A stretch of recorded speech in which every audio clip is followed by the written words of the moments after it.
ఈ అరవ శ్రీధర్ అనేవాడు ప్రభుత్వ ఉద్యోగి అయిన ఒక అమ్మాయిని భయపెట్టి, బెదిరించి, రేపు చేసి, హెరాస్ చేసి, స్వయంగా ఆ అమ్మాయి తనకు జరిగిన అన్యాయాన్ని కూడా ఏకంగా సాక్ష్యాలు, ఆధారాలతో సహా బయటపెట్టింది.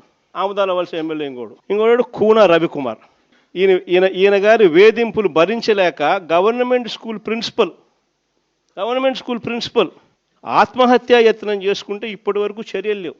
సతివీడు ఎమ్మెల్యే కోనేటి ఆదిమూలం ఒక మహిళను బలాత్కారం చేసిన చివరికి ఆ అధికారిని ఉపయోగించి ఆ కేసునే క్లోజ్ చేయించుకుంటారు. ఎంత దారుణంగా జరుగుతుందనంటే, ఇంకొకడు మంత్రి సంధ్యారాణి పిఏ ఇంకొకడు తనను లైంగికంగా వేధిస్తున్నాడని మరొక ప్రభుత్వ ఉద్యోగి అయిన మహిళ ఫిర్యాదు చేస్తే అతన్ని వదిలేసి ఫిర్యాదు చేసిన ఆయమను జైల్లో పెడతారు. ఆయమ మీద కేసు.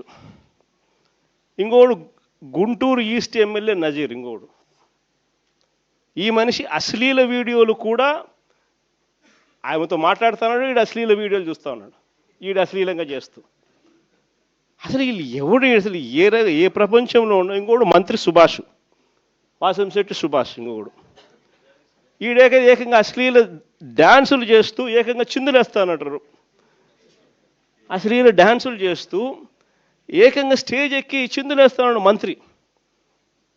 అసలు నాకు ఆశ్చర్యంగా ఉంది. అసలు జంగల్ రాజ్యం అని అంటే ఇంకా వేరే పేరు ఏమైనా ఉంటుందా ఈ ప్రభుత్వంలో జరుగుతూ ఉన్న పనులకు?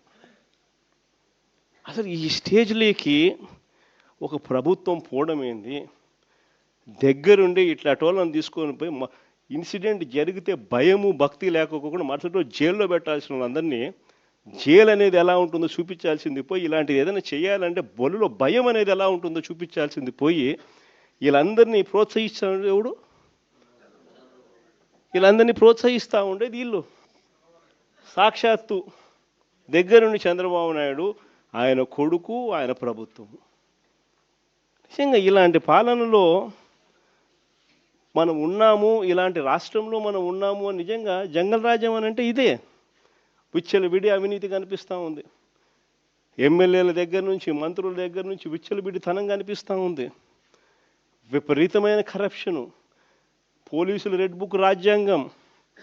ఏ మనిషి తప్పు చేయకపోయినా కానీ దొంగ సాక్ష్యాలు, దొంగ కేసులు పెట్టి బెదిరిస్తూ ఉన్నారు, తీసుకొని పోతున్నారు, అరెస్టులు చేస్తూ ఉన్నారు. ఒకవైపున ఇవన్నీ, మరోవైపు చూస్తే ఎన్నికలప్పుడు చెప్పినటువన్నీ అబద్ధాలు, అన్నీ మోసాలు. మరోవైపున మంచి పథకాలన్నీ రద్దు.